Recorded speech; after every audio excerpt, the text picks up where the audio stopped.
and welcome to the Postmodern Art Podcast, the podcast dedicated to giving artists who are wowing the world over the platform they deserve.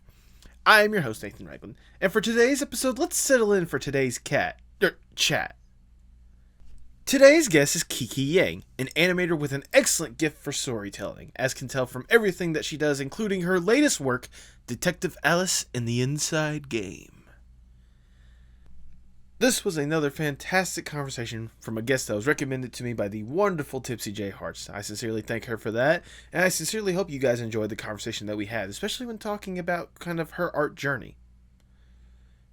If you enjoy Kyky, make sure you support her with the links down below, including the link to Detective Alice. Seriously, if you guys have not watched this, it is absolutely fantastic, and you need to watch it.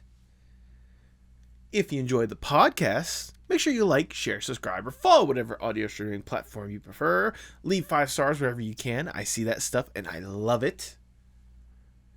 If you want to go even further with that support and find a nice, calm place where we can talk about incredible art and the artists that we bring on the podcast, or just provide a space for you guys to really grow as a community, maybe you should consider joining the Postmod Art Pod Discord server, the Artist Sanctuary. There you can join an already growing community and really share together the incredible art you guys are making, talk about the incredible art that is out there, and so much more. If you want to go even further with that support for the podcast, maybe you should consider being a part of the Patreon. There you can get behind-the-scenes content, episodes early, the opportunity to ask guest questions, and so much more. Consider joining the Patreon today. But now, without further ado, please enjoy the Postmodern Art Podcast. Nice to meet you. It's a pleasure to meet you as well, and I thank you so much for taking time to be here. I really do appreciate it. Ever since my producer introduced me to you, I've just loved the stuff that you've been able to present, and so I'm glad to be able to talk to you. Thank you so much. Likewise. Yes. Okay, Kyky, before we really get going with the interview, I must ask the icebreaker question of the podcast. Let's say you get to go to a deserted island on your own accords. It is just you, alone with your thoughts. You get to kick back, relax, and breathe a little bit. Get to truly enjoy yourself. However, to make sure you don't go completely insane, you get to bring one piece of media or one piece of art to help with those vibes. If given this opportunity, what would that one piece be? I have a question. So how long would I be on the island? That, honestly, it's completely up to you. You can stay there for as long as or as short as you want to. Okay. I would say I bring a karaoke machine. Oh, that's a first. I don't think anyone's ever said that. I think that's too important for me. Okay. Or if not, I might bring some games. Okay. But it's really I'm really basic when it comes to games. Maybe Candy Crush. Okay. Yeah. I want to go back to the karaoke machine because, again, no one has ever said that before, and I'm genuinely intrigued. How important is karaoke for you? Because it's something that I've always wanted to go out there and do more of. But how important, how big of an impact is karaoke on you that you would bring it on a deserted island? Wait, I thought it was pretty obvious because, there's no audience. I can sing however loud I want to, and unlimited songs, if so, and unlimited time. Oh, so good. It's the best life. If nothing else, you could just imagine your own audience that cheers for you every single song. So yes. There you go. Yes. But get to be in front of the sea and all that. Hey, there you go. But hey, if nothing else, I'm sure there might be a crab or two that'll pop up to applaud with their claws. I'll use coconuts. There you go. Audience. There you go. But nevertheless, a karaoke machine. That's your answer. You're locking that in. Yay. Yes. All right, then. If that's the case, I cannot think of a better way to start the Postmodern Art Podcast. Welcome, everyone. I am your host, Nathan Ragland. Feel free to like, share, subscribe, or follow whatever audio streaming platform you prefer. You can support the podcast on Patreon. Go to patreon.com/PMAP. And follow us on Twitter and Instagram at PostmodArtPod for future updates and guest announcements, including today's guest. She is an animator whose shorts feature excellent stories and unique characters, including the recent Detective Alice and the Inside Game. Welcome to the podcast, Kyky Yang! Hi everyone. Nice to meet you all. How are you doing today? I'm good. I'm good. Good to see you, Nathan. Oh, it's good to hear from you. I know, like I said before, my producer, the wonderful Tipsy J Hearts, was the one that introduced me to your stuff, and I instantly just more or less fell in love with it because of how incredible it was. And I definitely want to talk a lot about the art that you do create. But before we do that, I want to go back just a little bit and know more or less the origin story of Kyky. What got you interested in art and animation in the first place? So yeah, that's a very I have a very basic answer. Okay. Everybody who draws always say, "Oh, I start drawing from a very young age," but I feel like it's because maybe I was better at drawing. So, my parents like let me learn so many kind of like art. Like for example, piano. I play piano, Ooh. ballet, Chinese dance, sport, and among all these, like I can only draw, and everything else to me is either boring or I'm bad at it. So drawing stays, and that's why I keep on drawing and like went into art and animation. I mean, to be fair, I mean, if you say you're good at art, I mean, I've seen, again, your art. I can see why you probably more or less stuck with that. But it would be interesting to, like, if some of the other activities had been fun instead of just like boring and stuff, because I can only imagine, you can correct me if I'm wrong, but I can only imagine just how important it was for you to have that more or less like exposure to this art like super duper early and find a way for it to imprint on you. Mm. Wait, when you say it's not possible to be boring, actually, I thought like piano was so boring. I keep falling asleep in class, and my piano teacher have to like prepare like snacks and like water every class. She has to fed me like so that I will stay awake and read the note. you know So so that's hilarious. I'm sorry, that's great. I can understand where you're coming from. I mean, I can only imagine like trying to like translate whatever that music is and trying to think about it so much and just no, I totally so yeah, art, drawing stays. well, I'm certainly glad it did say. Do you remember some of the first pieces of animation or art that truly got your attention and made you want to like pursue the drawing path further? Yeah. I'm very guilty because before this, I thought, before I was 14, I Mm-hmm. thought animation wasn't done by human. It, I thought I thought it's created, I don't know, maybe alien or it just exists. and fair. and when I was 14, Pixar came to my city's museum, and we Ooh. went. And after I saw the Pixar exhibition, I was like, oh, actually, human did this. Wow, that's really cool. So that's my like first encounter with like animation. Okay. And yeah, it's pretty cool. Yeah. I mean, I can only imagine how incredible it is. Because correct me if I'm wrong. You grew up in Taiwan, correct? Or Hmm. I can only imagine, like, especially considering the fact that for a lot of Western animation, like stuff that comes from America and Hmm. whatnot, I can only imagine like how much of a gap it can be to try to get that stuff over, to the Eastern audiences and such. Like it must have been mind blowing to know that people elsewhere are creating incredible stuff rather than just the aliens you were talking about. I know, and especially CG, like the gap Hmm. between like CG and what the in the exhibition is mostly like storyboards, like character designs. I was just like, wow, like can't believe CG comes from that. So I can only imagine. When did you go from just like general love for art to a passion and wanting to make it your career? so I initially is when I was deciding my college like the career path, Hmm. I actually was going into Japanese, Ooh. and I was thinking of like maybe becoming a diplomat diplomat. Yes, Hmm. diplomat. Uh, or okay. So the reason I learned Japanese is because I like comic, and my dream Ah. is, yeah, like if I go to Japan and then if I live in Japan, at least I'll be exposed to more comic like lectures or comic schools, and maybe after that I can, learn comic. Okay. And yeah, also because there's no well, then there's no comic school in Taiwan. Oh, So okay. after a while, I was like, okay, like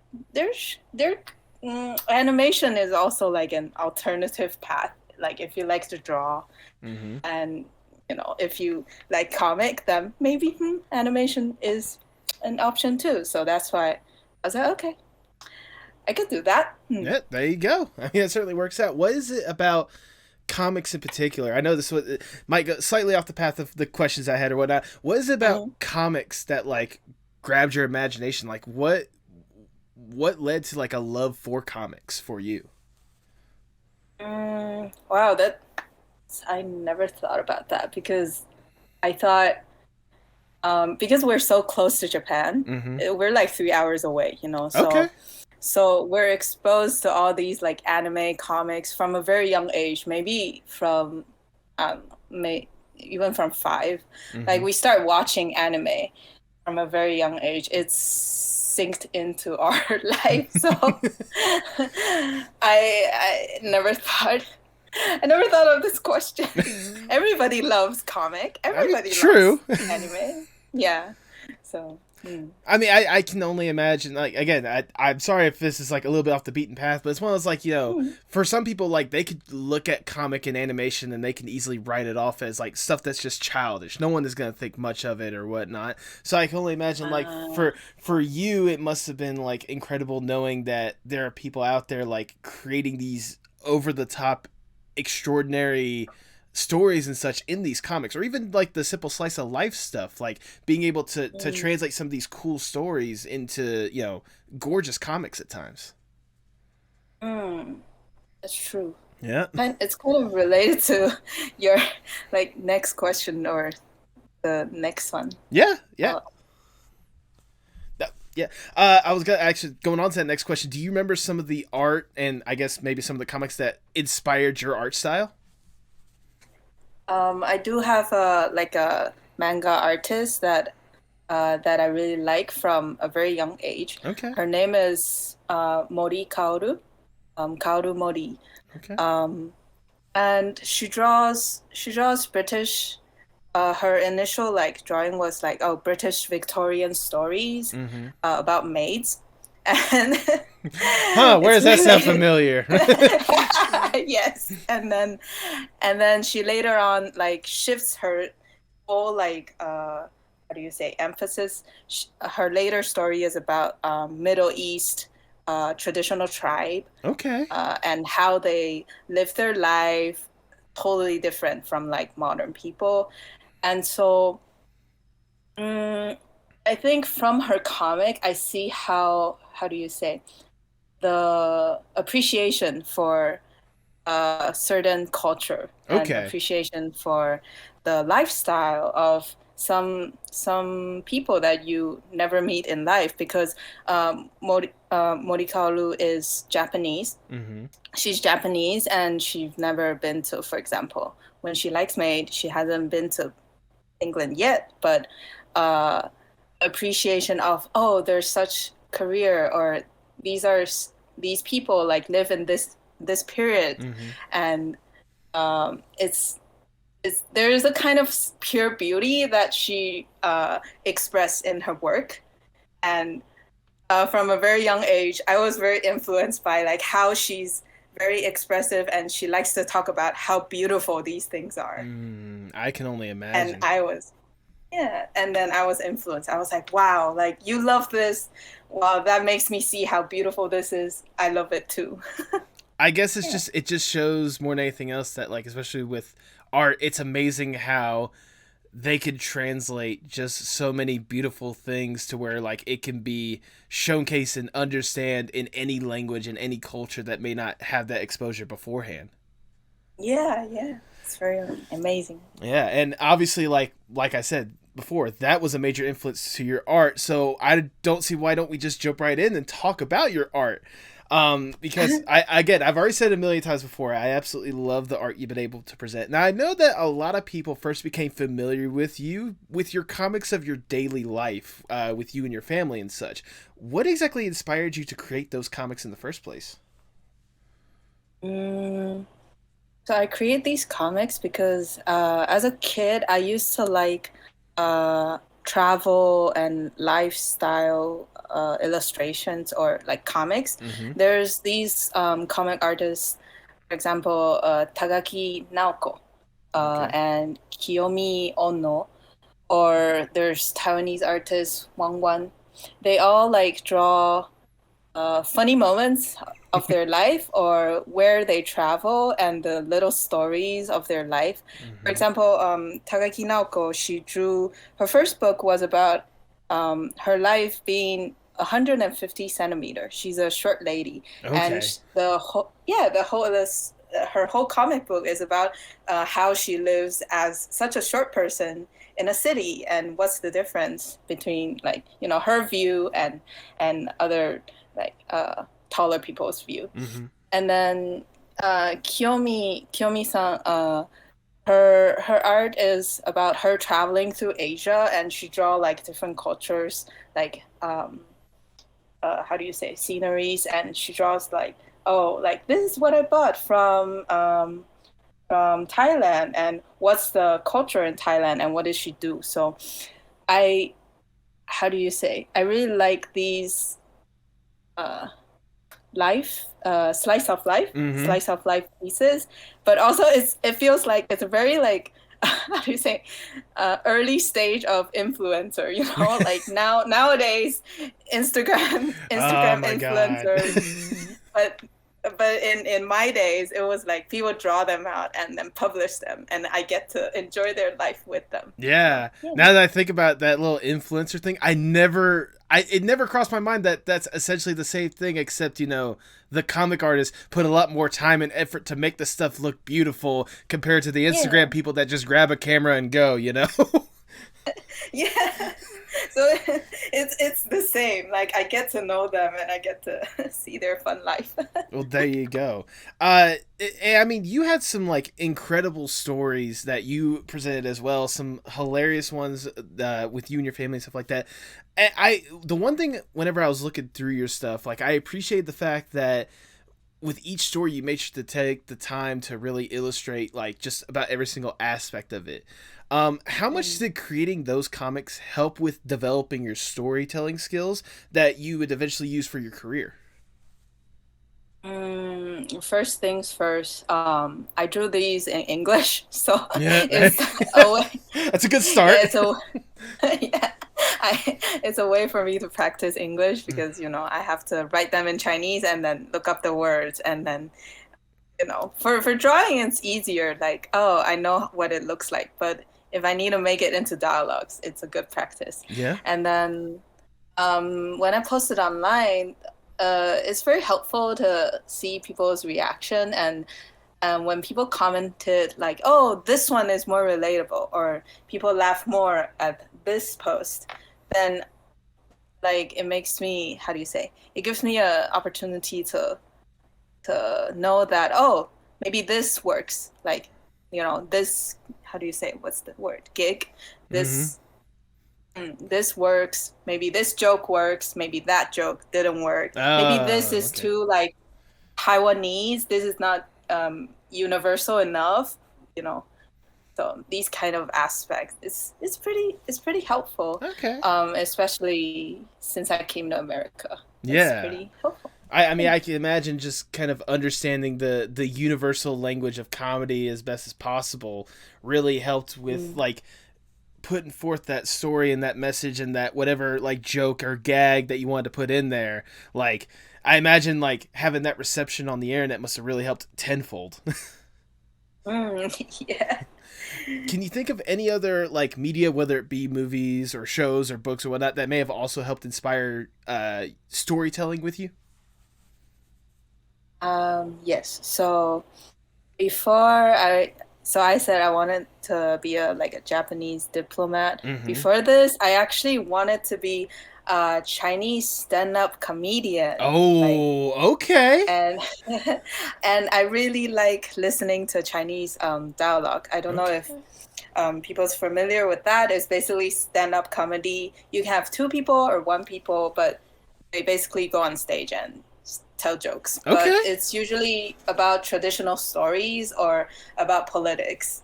And So so like any comedian. yes, and but I told my I remember I was like what in primary school, in elementary school, Mm-hmm. and I told my dad, hey, like I really love this. Like, can I go upstage and become an actress?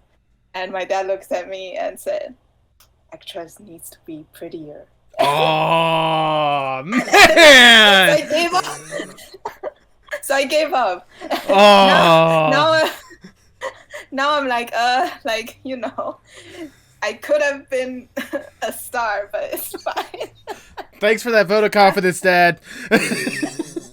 Yeah, but I confront this with him like years later. I was Mm-hmm. like, Dad, do you know like you say this to me? And my dad was like, oh, I don't remember. Oh, sorry. Oh no.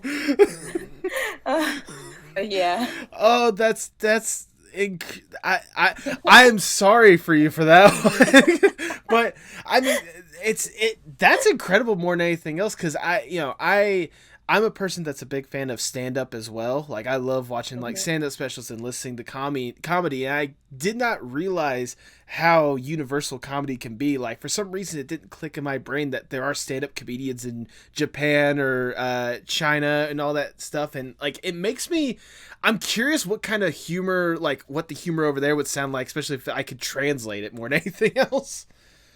It's this kind of art has been like the Chinese dialect Mm-hmm. has existed for like thousands of years. Like Mm-hmm. they used to stand in like the market and just like have the little, how do you say it, the little bowl, and people can put money in, so it's like a street performance. Okay. Yeah, before this, and then later on, now it's more a traditional art, so it's more, you have to protect this kind of performance. Yeah. Okay. I mean, hey, if nothing else, like especially knowing how much tradition goes into that kind of stuff, it makes me appreciate the comedy so much more. So there we go. Um, Now, obviously, like you said, you didn't get the opportunity to be a stand-up comedian, but looking at some of these comics, I think your comedy was able to shine through, certainly at certain points with some of these personal stories. Do you have a personal favorite story when it comes to your comics? Like, is there a comic you've put out there that is your absolute favorite compared to some of the other ones? um it's not one, it's like a series. Okay. It's whatever comic that has my grandma in it. Ooh, she is quite the character. Yeah, because so my grandma passed away when I come to America. Oh, So okay. I yeah, but whenever now when I look back on these comics, like I can feel like, oh my God, like how funny my grandma, like I can see how funny she was, and I can see how like how how do you say, how funny I feel, and how I'm trying to draw her like correctly on in the comic.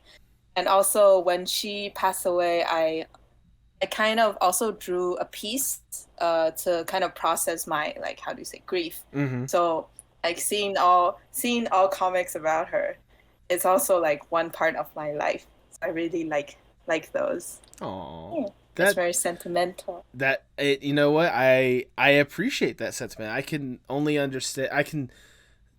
How should I word this? Artword's wonderful. Um, I can only imagine just how much, like, yeah, obviously like having her in your comics as well as a lot of your family or whatnot, but having her being able to showcase just how much of a character she was to the people and having the people reminisce on that as well. Like it must have been almost elating to know that, like, even though your grandma had passed away, like, her legacy and her soul, more or less, is still able to shine with all these pieces you were able to push out. It's true. There Oh, you you worded so well. Thank you. I certainly try. Um, now, one thing I did pick up when you were talking about this stuff is you were saying that, like, did you do these comics, like, after you got to America, or were some of them done while you were still in Taiwan? Some of them. Some So of I them. started when I was in Taiwan. Okay. How much did making these comics help whenever you decided to come to America to continue your education? It does help in, for example, what we said, like some jokes are universal, Mhm. comedy is universal. So it does makes it does make me feel like like I am like this works, you know. Mhm. Oh, like this works with Americans too, and it also helps me make more friends when I first come, because there's even like people who come up to me and say, "Hey, like you look just like your comic," like, Mm. and also like I love your grandma. It's so weird. I was like, oh, okay. I didn't thought about that, but it helps a lot. I remember actually seeing that comic of you talking about people saying, "Oh, you look so much like your comic." It's like, that's kind of the point. Thank you. Oh, there you go. Did the comics? I imagine, you can correct me if I'm wrong, but did the comics help when deciding you wanted to be a story artist as well?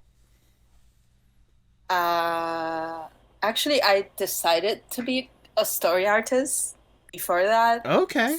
and then I do the comics. Okay. Um, but I actually was already doing animation before I come to America. Mm. So at that time, because there's no, how do you say, there's no in-house story artist. There's not a lot of industry in Taiwan, so I wasn't a full-time story artist. Okay. And then comics is like a way for me to practice that and kind of be prepared for that.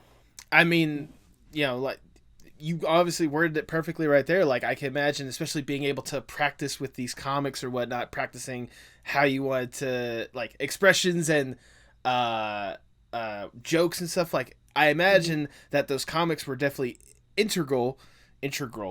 I worded that weird. I imagine they were very important when it came to becoming an animator as well. Uh, I imagine that you kind of said this already whenever. Well, yeah, words. Nathan, you got this? Sorry, I'm a little nervous. Good time. It's okay. There you It's go. okay. I'm Was more nervous. look, don't be. We're both nervous here. How about that? Does that work? Does that help? Yes, There you yes. go. Yes. You kind of already illustrated this, but I'll go ahead and ask it like this: was animation always the goal for you whenever you did decide to go all in and study art? And no, Oh, I wanted to.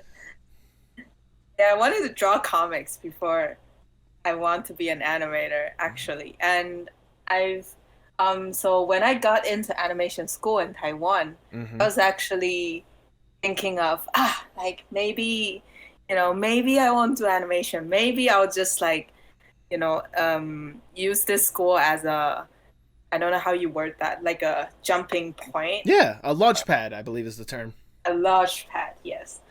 And maybe I'll just use this as a launch pad and I'll like come out as a comic artist. And Okay. at that time, I was like so confident about being a comic artist. But since I went into animation school, like the more I learned, the more I was like fascinated by how like you know films and like animation put together like music and dialogues and acting and all that. Like it has become more than what comic can present, Okay. and that's why I kind of shift like, oh, my love has shifts now, and it's fine. Well, I mean, I imagine, like, even then when it came to the comics, like, having that storytelling aspect of it is that the reason why you wanted to stick with being like a story artist or a storyboard artist whenever you did focus on animation? Yes, that's why. Okay. Like at least I get to keep the drawing, like how do you say? Yeah, the thing that's closest to a comic. Oh, there you go. I mean, hey, I mean it certainly turned out well because I've seen some of the storyboards and I've obviously seen some of the animations that you've done, and like you genuinely do an amazing job, like really getting those expressions and really like telling the story, like telling a giant story with as little I guess space as possible, especially with some of like the comics or whatnot. Like you do a great job really being expressive with your stuff. Thank you. You are most certainly welcome. I know the best way that, at least for me, you've been able to tell a story is with your animated shorts. I actually want to start with one of your more recent shorts that I saw that I thought was absolutely amazing. Nothing is here. It's such a cute concept. How did you like words? How did you develop this story for Nothing Is Here? I've so this story comes from one of it's not a dream, but Oh. there's one day I just woke up at 3 a.m. and I was like, oh, I thought about a story about a kid and like a guest that comes into his house, but he can't see it or something. And I wrote the story down, and basically there's a lot of back and forth afterwards when I workshop the story, Mm-hmm. but it basically stayed the same. Like the concept stays the same, and I feel like this story was my how do you say my interpretation of the the more eastern part of me, Okay. with a more eastern philosophy and sorry, give me a Yeah, I moment. say you're doing good. You're doing perfectly fine. I'm on the board. I'm understanding what you're getting at. I get what you're getting at. It's because when how do you say like the philosophy of like dark over light over dark, Yeah, I've and heard you of that won't concept before. see yeah. So this concept, you won't see light if you're not in the dark. So to put it in my personal view, I didn't know I was Taiwanese until I came to America. I didn't know Mm. how Eastern I was until I came to like a very Western society. Okay. And this this film is kind of my yeah, my interpretation of that. But yeah, it's open to, you can explain it whatever you want and Okay. open to interpretation. Oh, there you go. I mean, if I may say, I didn't even know about this film until I did research on your stuff, and like getting to watch that film or whatnot. Like, it is a amazing concept more than anything else, and hearing you explain it as more or less like your experience coming to America and seeing basically like a new perspective on stuff, I guess would be the best word for it or whatnot. Like, it's incredible how not only how you were able to tell that story, but it's incredible how relatable it can also be, despite it being what I consider a completely otherworldly story. I did not know what to expect whenever I watched it, and I was just blown away with like the cool little effects that you've done, the like the way you were able to like showcase the people and like especially what was it the guest himself like and Mhm, Henry's interactions, those two or whatnot. Oh, mhm. that was just it was just pure more than anything else. Thank you. It's also very easy to animate because there's no Yeah. background. You know what? It's just facial expression. You know what? I didn't even think about that, but you're not wrong. That I can see how that's very easy for you. Plus, like especially the when it comes to the guests themselves, like having the simple design, and then like Henry, whether it be just like the face or like the simple body shape or whatnot, like that must have been just like as simple as it was to animate. That must have been like a fun project to be able to bring to light. Yeah, it's actually fun. I kind of developed the whole like lip sync. I draw like, how do you say? It's mostly done in After Effects, like Okay. that part. So I didn't draw much. So that was fun. Like I feel like a motion graphic animator. Yeah, there you go. I mean, it's certainly a good representation of that, and I love the fact that like you said yourself, the concept from it came from just a dream that you had. Like, correct me if I'm wrong, but like I feel like, well, I shouldn't say correct me if I'm wrong. Um, I feel like some stories like this would be something that would be like rooted in tradition or something like that. Like, have you ever heard of Mm. any stories similar to this one, like growing up, that may have been like an influence upon this? Because the concept, I was just amazed that you were able to present something like that. So I wanted to know like where the the roots of that could have came from. Mm. So there is one, how do you say? It comes from more of my Buddhism background. So my Okay. father is Buddhist, and in the how do you say? That's not Bible. How do you say that? There's a chant in Buddhism Okay. that says, all is nothing and nothing is all." And Oh. so what you see is empty, but emptiness is also what you see. And I try to explain this concept like in so many ways. And when I dream about this story, I was like, that's it. That's the story. It's like the what's that scientist who like jumped out of his bathtub? It's the aha moment. Yeah, Yes. the eureka moment. Yes. Yes. So yeah, that's it. But that chant. So my dad, my dad is a very like heavy Buddhism like man, and Okay. he used to force me to memorize all the Buddhism chants, and he would say like, "Hey, like I'll give you $50 if you memorize this." So as a kid, like the first songs I like know are like all chants. I'm a very weird kid, but I mean, I think that's where that comes from. you say weird, I say unique and creative. I mean, especially seeing what you're able to produce from it. So there we go. Now, it would be a crime if I didn't mention your newest short, Detective Alice in the Inside Game. It is such a sleek and stylish short. I fell in love with it just by watching it like first go round, and I think I watched it a good couple times afterwards. How did this concept come to be?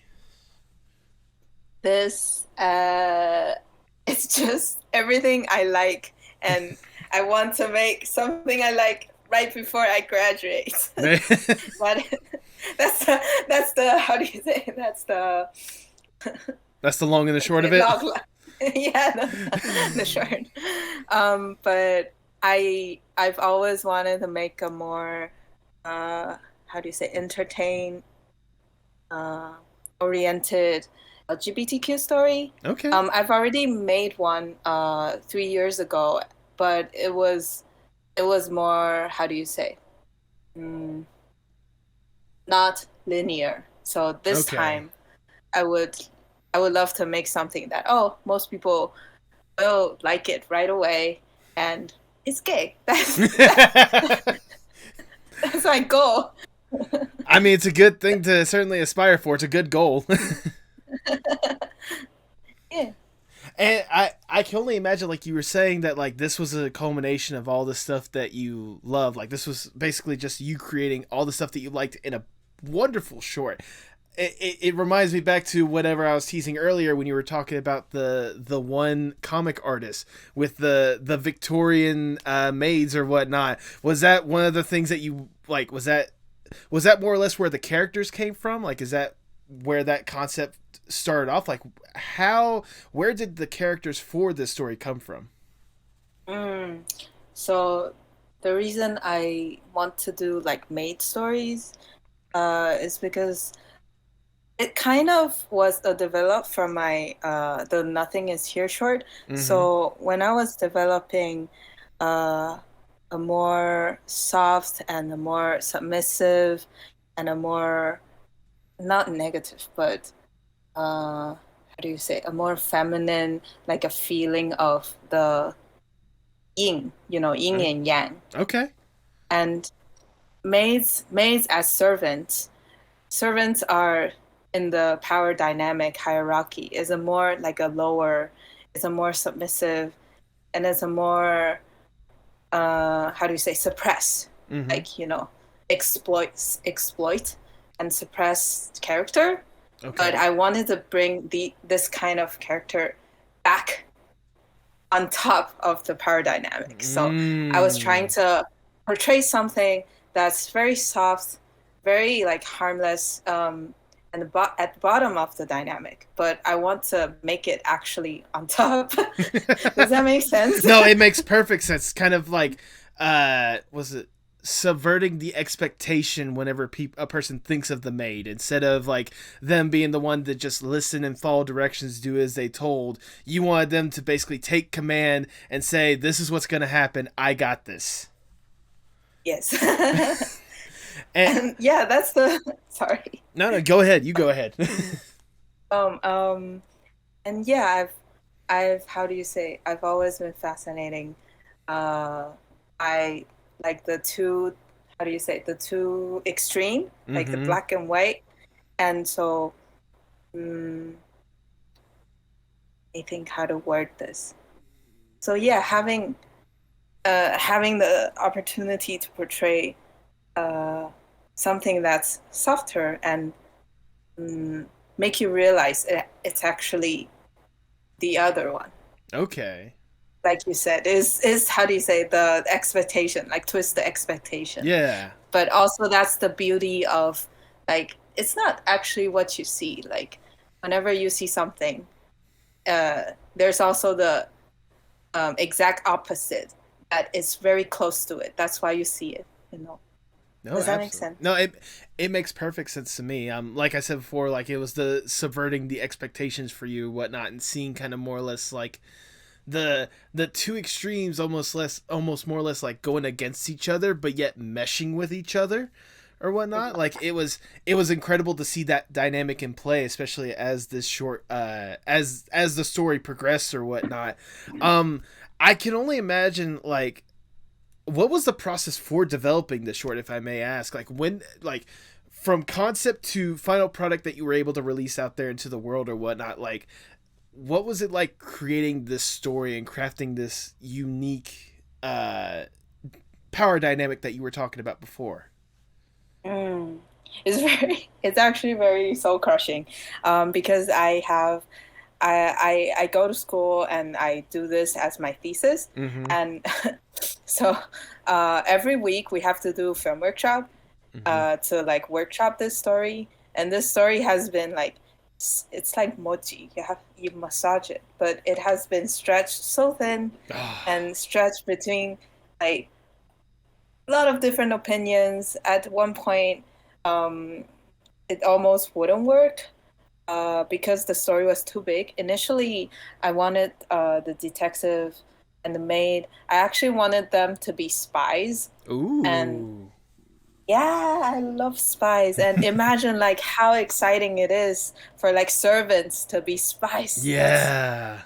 yes, right? And all these maids and butlers like going through like the palace and like sneaking under, the how do you say? The noble peoples, the Mm-hmm. aristocrats, like Yep. eyes.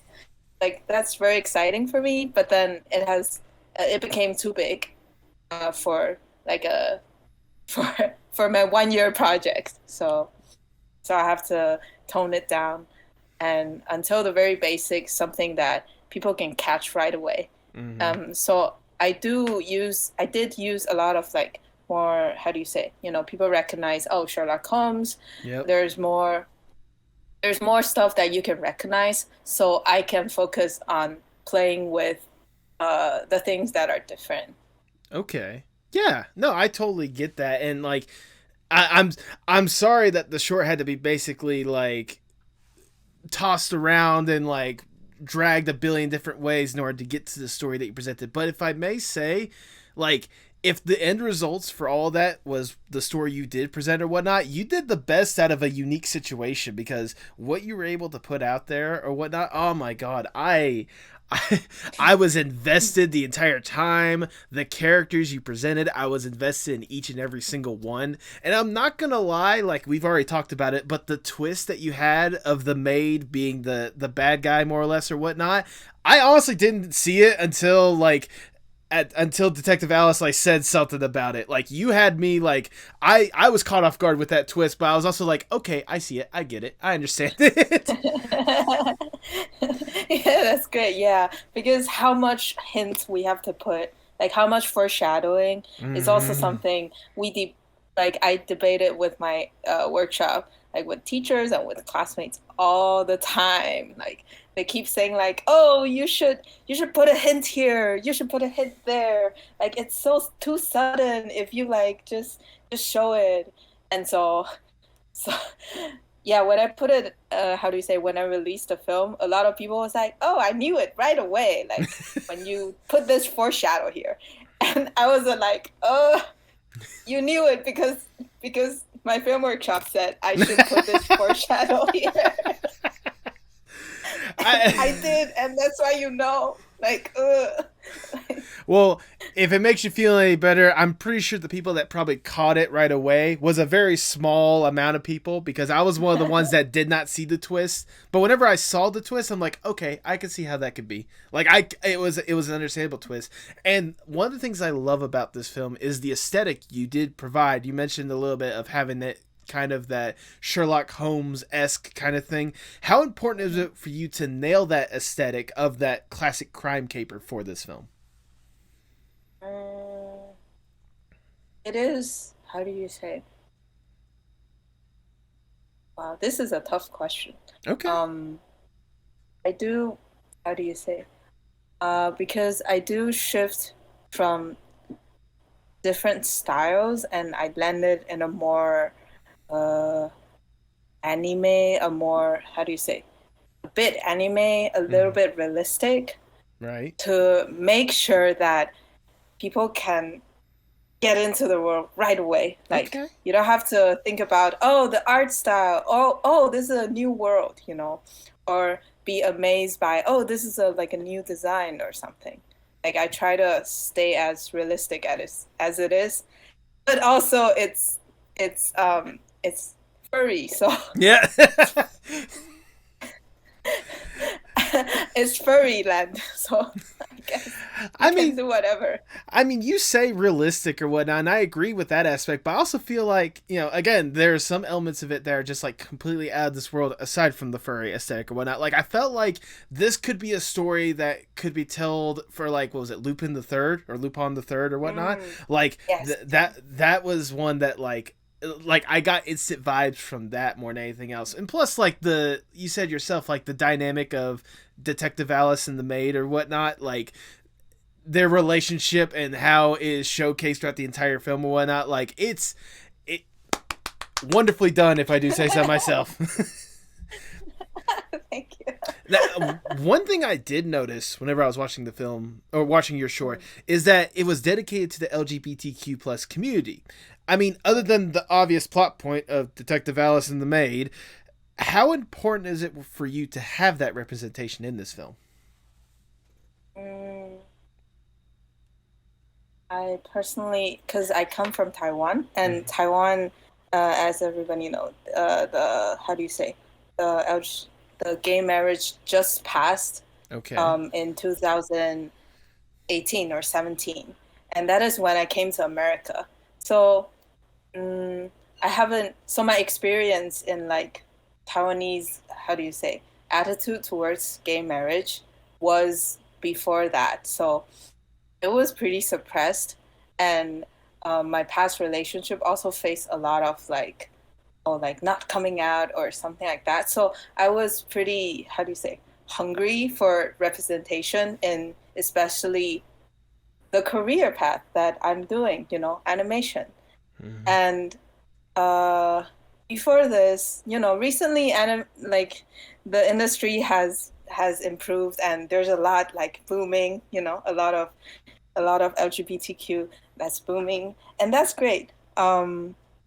But I also would like something that's more, uh, that's not queer baiting, but is also not how do you say explicit?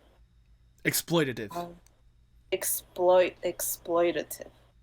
Like it's exploiting Not the fact that it's LGBTQ plus instead of just having it there as part of the person and the character first and foremost. yes, because there is a lot of characters that their only attraction is, oh, they're gay, or oh, we Mm. only put this character here because we want representation, so let's just make this one gay. And to me, maybe it's nice because, oh, it's normalizing, like, oh yes, gay people is also in this in on the world and exist, but uh, mm, there just hasn't been um, LGBTQ story that I personally like, and it's to my likings. So that's why I was like, oh, I'm gonna create this, which this is how I would picture if I'm gonna make a gay film. There Like you go. if I'm gonna make, it's gonna be sexy but not queer baiting, and Mm. there's no, um, but it's also important, but it's not important. I'll say basically, if I can try to attempt to summarize what you said right there, basically it's one of those like you saw what was out there when it came to representation. While it's great, you wanted to see more. You were, like you said before, you were hungry for more of a true, authentic representation that was more than just we have this queer person. There you go, people. Like no, you wanted like a true story, a good story that just happened to feature LGBTQ plus characters. Like that's a feature, but it's not the thing that's gonna sell everyone. You just wanted to tell a good story at the end of the day. Yes, and then yeah, but then it's still like all the comments in YouTube was still like, ah, I'm gay. Like everybody's yelling, like it's gay, it's gay. I'm like, yeah, yeah, yeah, okay, it's okay. It's like it's gay, it's gay, it's gay. That's the point. I was like, guys, it's also a story, It's just so like you know. it's gay. It's also a cool fucking story, if I can say so myself. Yeah. And like, especially with what you were able to present with that film, and even the little tease at the end, I have to ask. You tease that this isn't the last we're going to see of Detective Alice. So I have to know what should we expect from the future or in the future from Detective Alice. Mm, I do I do already I already developed like a huge like world Oh. behind it. And like I said, like initially I thought they were spies. So in my mind it's already like a series. It's like a TV series length. But yeah, we'll see how, like if I ever make it into a pitch Bible or if I'll make it into web comic. Um, but it's still nothing solid yet. Okay. I mean, even then, with the foundation that you have with the inside game, and knowing how creative with how you are with the storytelling and your art or whatnot, it makes me excited just thinking about what could potentially be next for you. Because if the little taste of the inside game is what I got, Kyky, I'm gonna be honest, I am hungry for so much more of what you got to present. Stay hungry. I will do that. And I imagine I'm probably not one. I'm probably not one of the only people to showcase my love for the stuff you've been able to present. Like I said before, like you have these shorts that people love. You've had the web comic that people have been enjoying for years now. Does it amaze you the community you've been able to build since you've gone all in with art?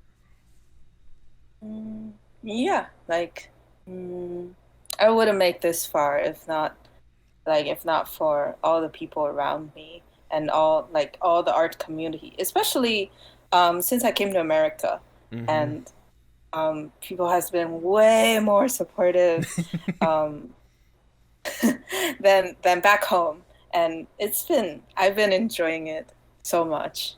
It's such a great such a great, how to say, experience. Yeah, I mean, I can only imagine, especially like what you were talking about, just even starting out, like just, being exposed to all different kinds of art, wanting to go down so many different paths of it.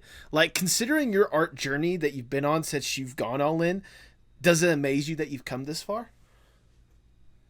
Mm. Yes, it does.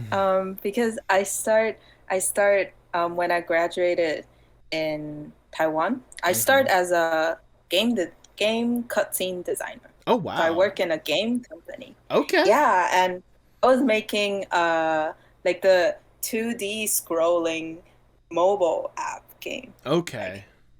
yeah, and I was making its cutscene. So that was fun, but that wasn't animation. Right. Now I get to work in real animation. And yeah, it's been 8 years, 9 years since I went into animation school. So that was a long way. Yep. Yeah, I mean, if and considering what you've been able to do in just 8 or 9 years alone, like it just makes me excited for the next 8, 9, 10, 20, Lord knows how long in the future you have. And let's see. Uh, for this next question, I'm just gonna be blunt with it. This is a question that my producer Tipsy J Hearts had. I didn't know how else Mm, to fit this in the conversation, so I'll just insert this right here. Because I looked back to see what exactly she was talking about. One of the things that mm. I imagine she loved that you did or whatnot was the Lesbians in Nature anthology series or booth or whatnot. What was it like working with the Lesbians in Nature anthology? Do you mean like um lesbian with cats? I believe so. It was like from what I could saw, like you guys at least did like a booth at like a convention or whatnot. You guys had like a book that you made of like art that was Oh, yes, that book. yep. Sorry. Okay. You're fine. Ah, what was it like working with that? So it was the book was made by my classmate, Jay Okay. Lee. Yeah, so she actually organized the book and she asked us, if we want to do it. So it was fun. It was so good. Actually, like everybody else, actually everyone in the book was all from CalArts, so we kind of all know each other. That was a fun project. We get to know all the lesbians in the school. There you It's go. kind of nice. Nice to know that they're all grouped And up here working on this incredible thing. yes, but also it's also interesting because that was my first year, and it was the Oh first year I wow. came to America. I wasn't very exposed to how American society view lesbian, or how there's a culture here, actually. Mm-hmm. To me, it feels like there is a subculture of lesbians in America, and that book actually opened my eyes to like how different artists, like more Western artists, portray this, which is really nice. It's very healthy, very open. Um, yeah, just Yeah. a different perspective than my Eastern mind. There you go. I was gonna say I imagine like probably ever since you've probably gotten to America, you can correct me if I'm wrong with this, but I imagine it's been more or less a culture shock for you just seeing how different things are accepted or not accepted ever since you've gotten over here to work in animation, how some are accepted and some are just different compared to Taiwan. I can imagine how much of a Hmm. culture shock it was for you. Oh, it definitely, it definitely was. Um, and how do you say, the emphasis of art is also different. Mm-hmm. Here is here is more like, oh, express, and it's fun, and it's more about fun and entertainment. And at the end of the day, as long as your audience think it's fun, then it's good. But back in Taiwan, uh, there's more of a every story has to have a moral like lesson, Okay. and it has to be a more positive, gives the society like a, how do you say, a lesson, Okay. moral lesson. It needs to be, let me see, beneficial to like kids. Okay. For example, I worked in a Buddhism TV series, and Oh wow. that definitely is all like lectures of teaching you how to be a good person, um, with story, you know. But here it's not as blunt. Like you have TV series that's just for fun, or you Mm-hmm. have TV series for kids, but it's still fun, but also gives you lessons, but not as like uh, obvious in back in Taiwan. Right, right. Like over there, it is more or less like if you're going to produce it, have it with the purpose of trying to teach people in one way or another. Yes. Meanwhile, over here, like you said, there's a different emphasis when it comes to art and creativity. You say as you're on an art podcast based in America. No, this isn't ironic. Anyways, but but Kyky, I've been gushing you a whole bunch about the art you've been able to produce and the stuff you've been able to have a hand in. But if I may, for this next question, I want to give you more or less the dream scenario. Let's say I am Big Shot Mr. Moneybags. I come up to you and say, look, Kyky, we know you can produce some incredible stuff. We've seen the stuff you've been able to produce so far. You just need a little push. We have connections to anyone and everyone in the industry, and more money than there should be possible. If given this opportunity, what would be the dream Kyky Yang project? Mm. I do have like a dream project that I would love to work on, something about magical girls. Something Oh. about something about boys wanting to be magical girls. Oh, okay. Yeah. Okay.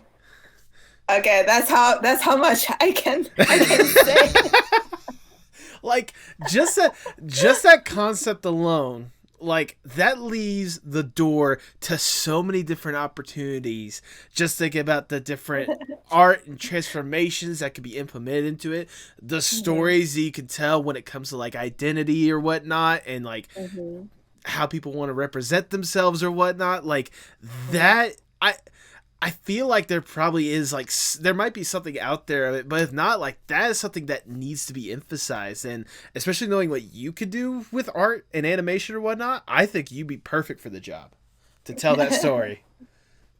Thank you. Let's wait one day. One day, hey, you told me earlier, stay hungry. Trust me, I'm starving.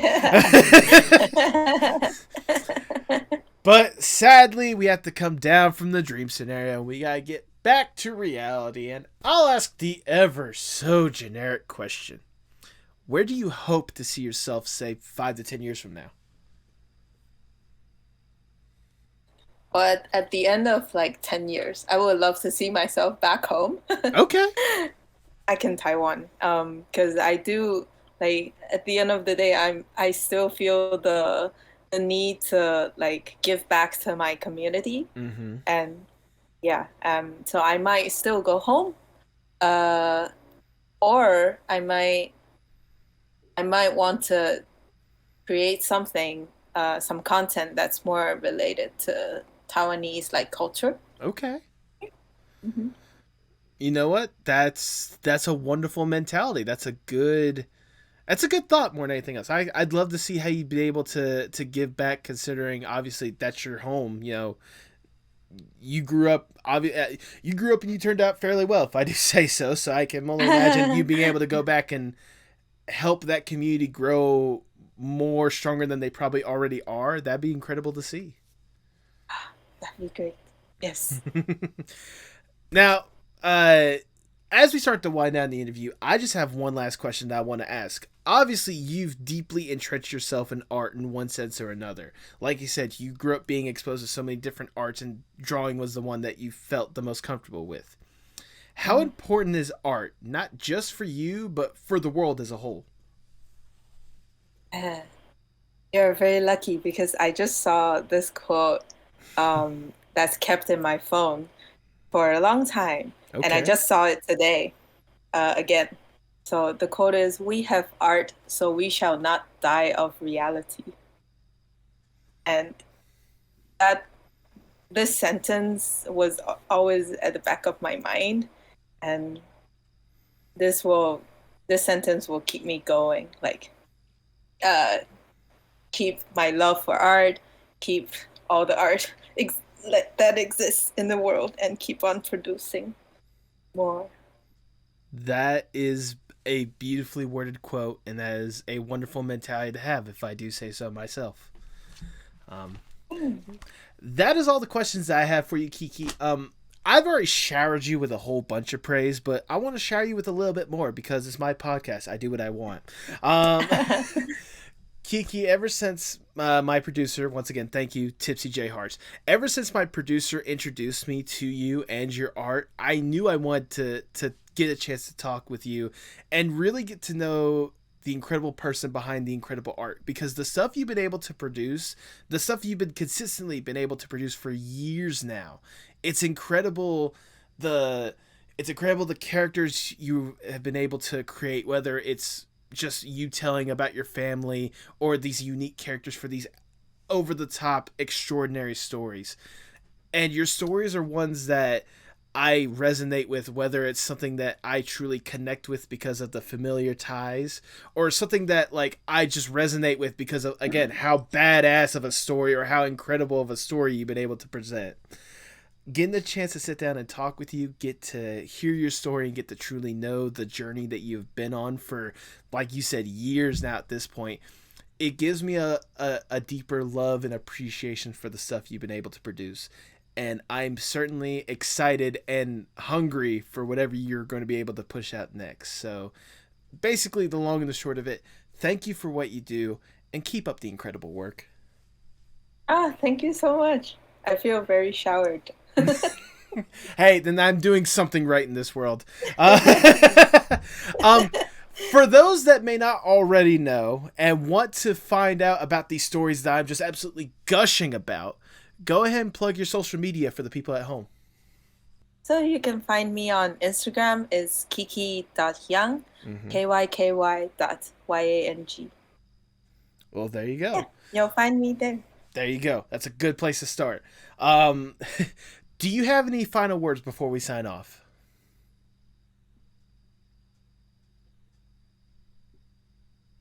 Stay hungry. Stay hungry. That's a good mentality to have. With that, do art. Stay hungry, do art. And with that, all I have left to say is for the people at home, hasta luego, mi amigos. Bye-bye. Tell me what's wrong, tell me sparks in motion. Sing me a song, tell me your eyes can all open. Show me it all, pick me up in the car you drove when you used to call. Show me it all.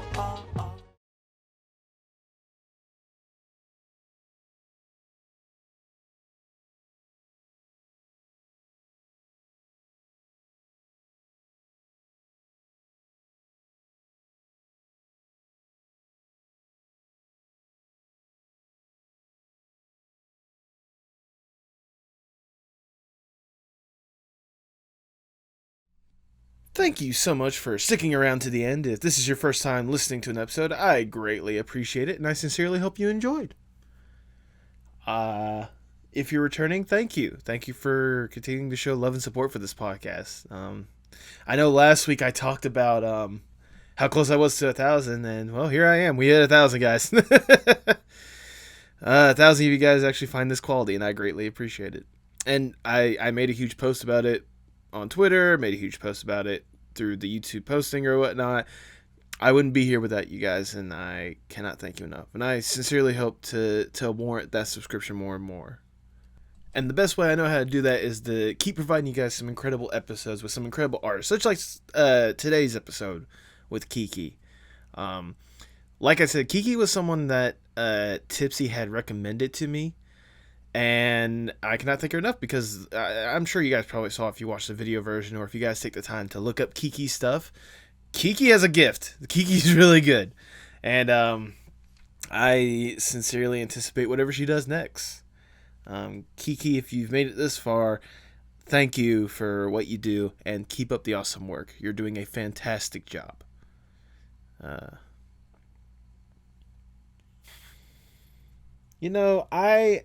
I'm always amazed with the people that I'm able to get the chance to talk to, more than anything else.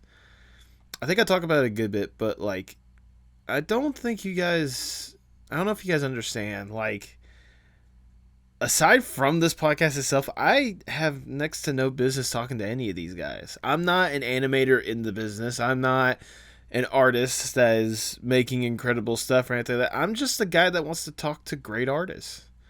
And the fact that these artists want to take at least an hour or so of their time and talk with me and have a good, genuine conversation, I truly cherish that.